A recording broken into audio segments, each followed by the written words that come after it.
Í þessu seinna myndbandi þá ætlum við aðeins að skoða útgáfa Bernoulli-ferlið þar sem að líkurnar á útkomunum er ekki jafnar.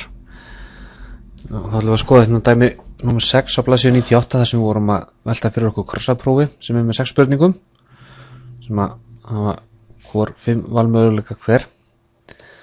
Og hver eru þá líkurnar á því að var nákvæmlega 2 rétt ef við gískum á alla spurningarnar. Og núna þurfum við að skilgreina þessi N og K og P og Q hjá okkur.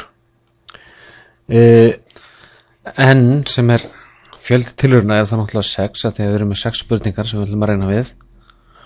Og K er 2 að því að við viljum athuga líkurnar á því að fá nákvæmlega 2 spurningar réttar ef við gískum. P er líkurnar á tilraunin heppnist og það er náttúrulega bara 1 á móti 5 að tilraunin heppnist. Það eru 5 valmöguleikar í hverju spurningu. Og Q er þá restin af möguleikunum. N minus K sem er þá 4/5. Það eru 4 möguleikar af 5 að við gískum rangt. Við prófum þá að stimpla þessa formúlu hérna inn í inntaksklukkan. Þannig að 2/6 yfir 2 sinnum 1/50 í öðru sinnum 4/50 í fjórðaveldi. Gerum það bara hér.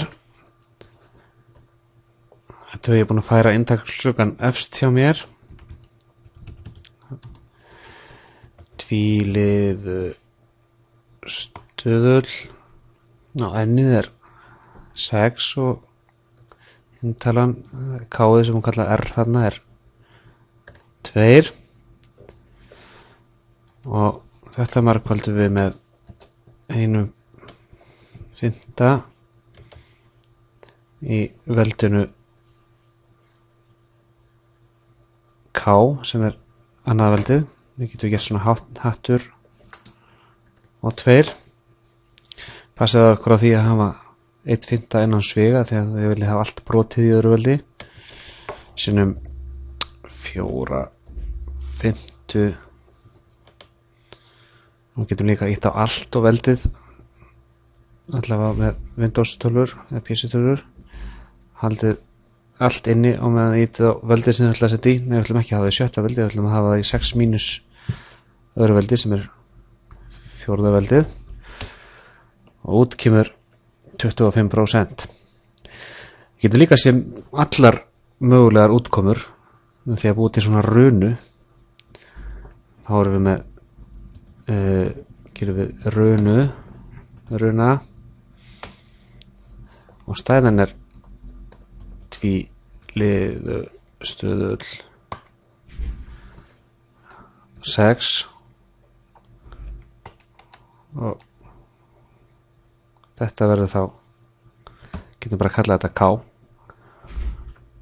Það er það sem við ætlum að láta breytast, þannig að við byrjum á 0 og svo 1, 2, 3, 4, 5, 6 til að alla mögulega útkomur úr tilraunum okkar. Þannig að breytan, það sem breytist er þá K, við þurfum að skilgreina það hér. Og K að byrja í 0 og enda í 6. Og þá fáum við hérna